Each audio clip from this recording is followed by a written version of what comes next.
The bilateral trade deficit between China and economies here on the African continent exploded in 2015 to over $100 billion. And that reflects just how heavily concentrated exports to China from this end of the world are in commodities.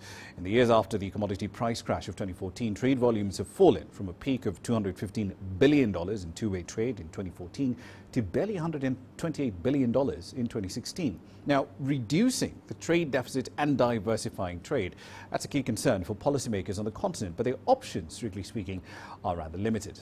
Ahead of the China International Import Expo in Shanghai next month, I explored how African SMEs can boost exports to the world's second largest economy with the executive director of the International Trade Center. China is a huge market. China represents South-South trade, and this part of international trade is the one that is growing fastest. It's grown 5 times in the last 20 years. Today is almost 30% of world trade South-South. So we want to make sure that southern countries in Africa, in Asia, in Latin America access the Chinese market. 2, because when small and medium enterprises trade, they become more competitive. And more competitive means better wages, better contribution to domestic growth. So connecting SMEs to international markets, in this case China, is a recipe for stronger, more inclusive domestic growth, which is what we care about. Right. I see you have, broadly speaking, food companies, textile and apparel firms, and also service companies all going over to this event.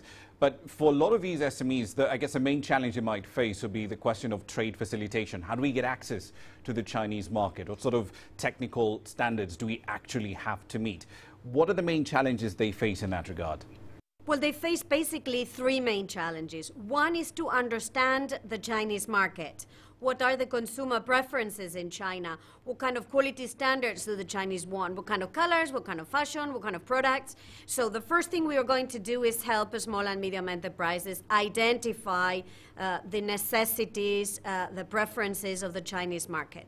The second difficulty they face is, as you rightly say, trade facilitation. What kind of import and export procedures do they need to follow? And we do hope that the recently concluded agreement in the World Trade Organization on trade facilitation, cutting red tape at borders, will be helpful in that respect. The third thing they need is, obviously, because they sell, they need to meet the buyer, the company that is going to be or the companies that are going to be interested in their products or services. So these are the 3 areas in which we're going to be working. Understand the Chinese market, understand import and export procedures, and meet your buyer. For many SMEs, this would be the first time they move abroad, so they may not necessarily trade on this first occasion, but they will be able to experience what trading is about, build a network, build relationships, and trade at a later stage. Right. A bit of a diversion into that, because e-commerce is growing pretty fast on both sides of the markets we're talking about, Latin America, Africa, and China as well. And we've developed these national champions. You've got Alibaba, for example, with Taobao and Tmall over in China. But how then do we enable SMEs from, say, Kenya, Rwanda, Ethiopia to plug in to the existing e-commerce platforms in a market as large as China? What sort of hurdles do they need to overcome to be able to sell on those platforms? You're right that electronic commerce is another growing part of international trade. Today, 13% of world trading goods in merchandises is already traded online.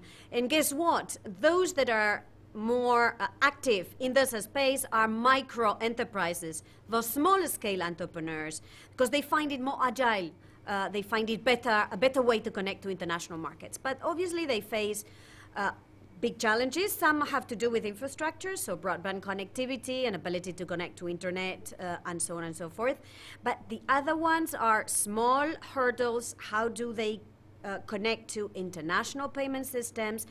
What kind of guarantee schemes do they have for customers who want to return the goods? What kind of customs procedures do they have to face, especially because a lot of this are small consignments. So what we are trying to do also is support companies to be more active in the space of electronic commerce. And for that, obviously, we're working with a number of partners. Alibaba is one, eBay is another one, and with logistics companies, because logistics is a big issue, DHL, UPS, to try and help the smallest participate in this growing part of international trade called electronic commerce.